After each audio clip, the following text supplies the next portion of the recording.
sine law. So here is a right angle triangle. And here is another right angle triangle. But if I'm looking at triangle ABC, if it didn't have this right angle part, you can still do trig on this thing. Okay, that's the grade 11 stuff. That's where sine law comes in. So there's a right angle, there's a right angle. And this is how we label our triangles.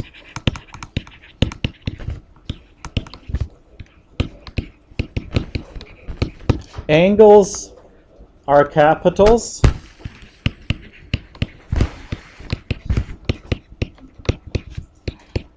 The sides are lowercase. So we'll start with the first letters of the alphabet, A, B, C. Where do I put the little letters?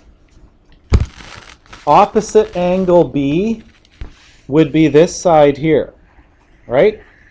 So I'm going to call that side B, little b. And then opposite side C is this side here, which is AB. I'm going to call that little c. And it's hard to distinguish between little c and big C, right? One's littler and one's smaller. So if you really want to be clear, you put a little tail on the C, and then that indicates the difference between little c and big C. And then A, opposite A, is this whole big side here, okay? But so it's hard to tell because it's kind of split in two. But that whole thing is side A, little a. Okay? So what do you know from grade 10 about trigonometry? In the yesterday's sheet, hopefully, if you did it all, now you got that stuff pretty fresh in your brain, okay? If I'm just looking at this triangle over here, okay, triangle AB and little a, you guys should know that if I take the sine of angle B, that's what ratio? SOHCAHTOA, sine ratio is opposite over hypotenuse, right? Well, the opposite here, I'm going to call this thing height, okay? And then the hypotenuse is little c, okay? I'm going to solve that thing for the height. I'm going to say h is, how do I solve this thing for h? How do I get rid of little c? By multiplying it to both sides, right? And then h is c sine of angle B. Okay? But there's also a triangle over here. And what can I say about that triangle? I can say the sine of angle C is opposite, which is the height, over the hypotenuse, which is little b. And if I solve that equation for height, how do I get rid of this b? Same way, by multiplying both sides by b. So the height is b sine angle C. All right? So, you remember this thing last chapter called the transitive property? No. Okay. If this is the height, and this is also the height, then what can I say about those two things? They must be equal as well. That's transitive property. Therefore, C sine B is equal to B sine angle C. And I just want to rearrange this a little bit. I'm going to divide both sides by B. I can do that, right? As long as I do to one side of the equation what I do to the other side, then it's allowed. That cancels out. And I'm also going to divide at the same time both sides by little c. Okay? I'll just do two steps in one.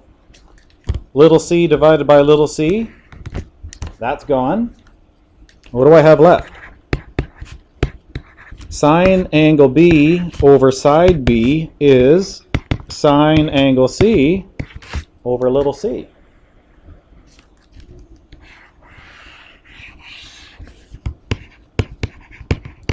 That is the sine law. Okay? And it works for any triangle, not just right angle triangles, any triangle. And that's what you're going to use to solve for some of these guys.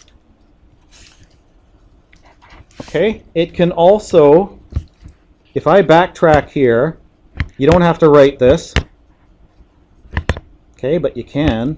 If instead back here I solve, get rid of that by dividing by sine B, whatever I do to one side I do to the other side, and then I divide both sides by sine C, whatever I do to one side I do to the other side, those cancel out, and I get C over sine C equals little b over sine B.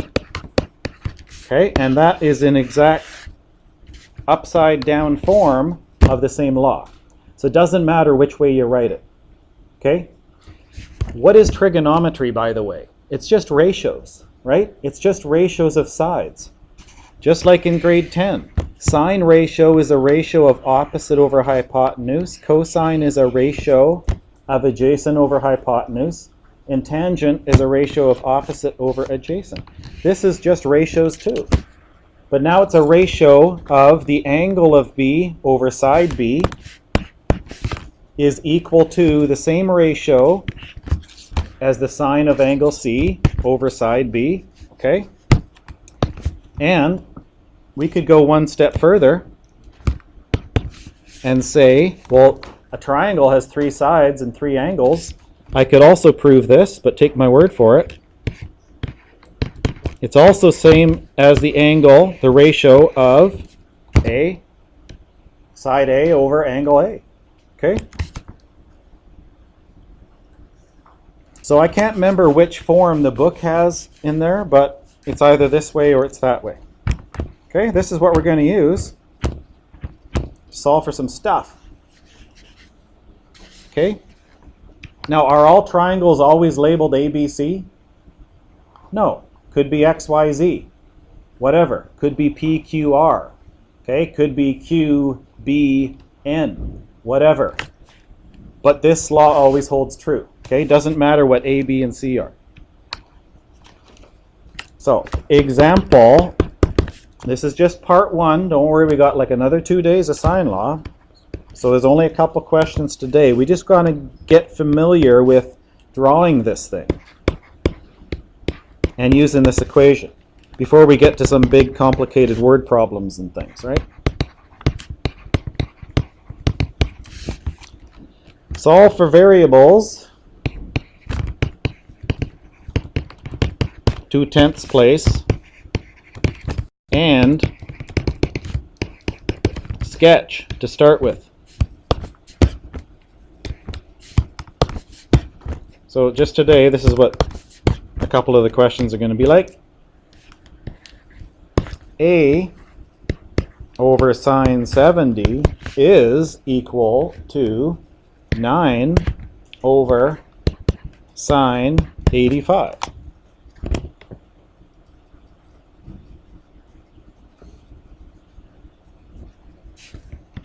So first I want to sketch. How do I sketch this thing? Well, it's the knowledge of knowing that this angle is always opposite the same letter for the side, okay? Angle B is opposite little b, and angle A is opposite little a. That's how you draw this thing. So little a, where do you want that to be? It doesn't matter, okay? Here's an angle, here's a triangle. Don't draw a right angle because these things don't have right angles anymore. So if that one looks like a right angle, I didn't mean to. Little letter is a side. What's opposite that side? Some angle. Do I know what that angle is? opposite the letter is the angle that it corresponds to. So guess where I'm going to put 70 degrees? Opposite A. Okay? This is a side length 9. I could put it here, or I could put it here. It doesn't really matter. Let's just put it there. So opposite that side length is what angle? 85.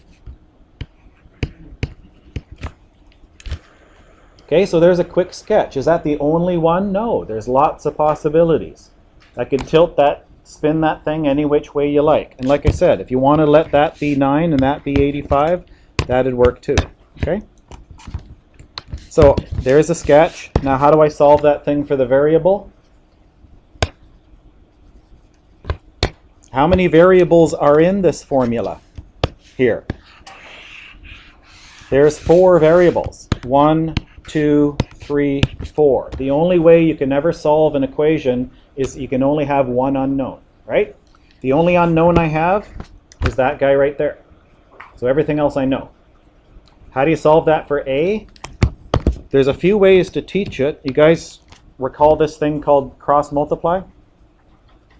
Okay, that's a common way. So first you maybe want to start diagonal multiply that times that equals that times that. That's cross multiplying. Why do kids like it? Even though algebraically it makes no sense at all. Because everyone hates fractions. And when you do that, now you don't have fractions anymore. Okay, so that's the first step. How do I get A by itself? What do I got to do to that sine 85? You always do the opposite operation in algebra. That says A times sine 85, right? What's the opposite of timesing? Dividing. Divide it away. Okay, so A is 9 times sine 70 over sine of 85.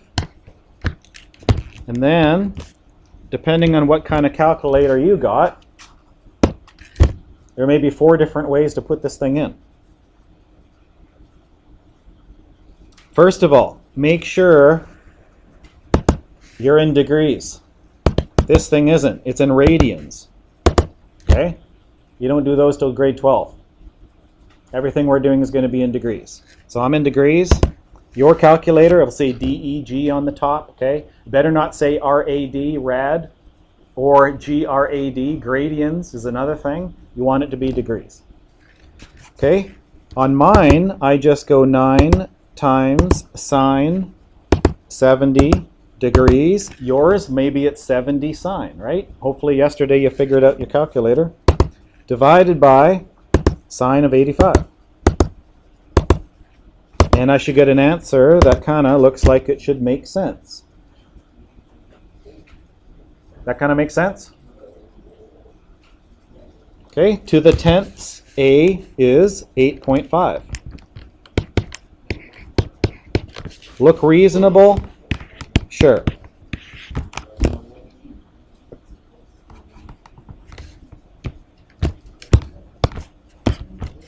Okay, one more. A, B. 7 over sine of A is 11 over sine 74. Quick little sketch of this thing. Where do you want to start? Let's start with angle A. I don't know what angle A is. I'm going to stick it there. You can put it, you got a few choices, okay? But what do you know about the opposite to angle A? That has to be where the 7 is.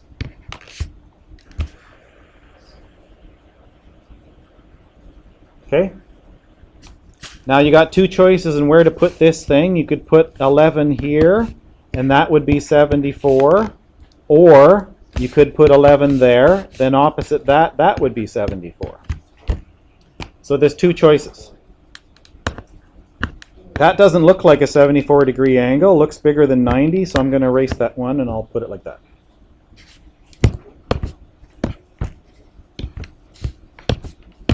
All right, so there's a quick little sketch. Like I say, when you're looking in the back, don't worry, there's lots of options, okay? You might have it right, but you're saying it looks different there. I think it's wrong. It might be right. Okay, how do I solve that thing for A? And like I said, you may have been taught a different way. I don't know. Okay, if it works, I would say keep using it. You want to ask me after, fine. But usually the first thing you could do, what did I do here? What did I do up there? That's not a bad place to start. Cross multiply this thing, get rid of the fractions. Okay, 7 times sine 74 equals 11 times sine A. No more fraction. The only way I can get A is to take the inverse sine of it, but what do I want to do first? I want to get rid of that 11. How do I get rid of that 11? Divide it away. Okay? So sine of A is 7 times sine 74 over 11. So how do I get angle A? I got to take the inverse sine of it. I don't know the angle. That's the inverse sine, your second function button of all this stuff. And then, how do you put that in your calculator? Well, it depends on your calculator. I can just put that in one operation on my guy. So I won't. I'll put it in two. Okay, first I'm going to make this thing a number. 7 times sine 74 divided by 11. That's the ratio. I want to know the angle that corresponds to that ratio. 0.6117. So if you're going to do it that way, make sure you don't round it. Okay? The more the better. Let's even go more. 1, 2. And then if I take the inverse sine of that number without rounding it, I will get the angle. 37.7 degrees to the tenths. Look reasonable? Depends how you drew your picture. Okay, but it should look like an angle when you're solving for an angle. If you got this number and you're looking for an angle, I mean, it's not going to be less than 1 degree, right? Doesn't make any sense. So, if you're really clever or you got a good calculator like this, can you put all this in one operation? Yes, you can. Bracket divided by 11 bracket. Okay, it can be done, but if you got a $6 calculator, I wouldn't advise it.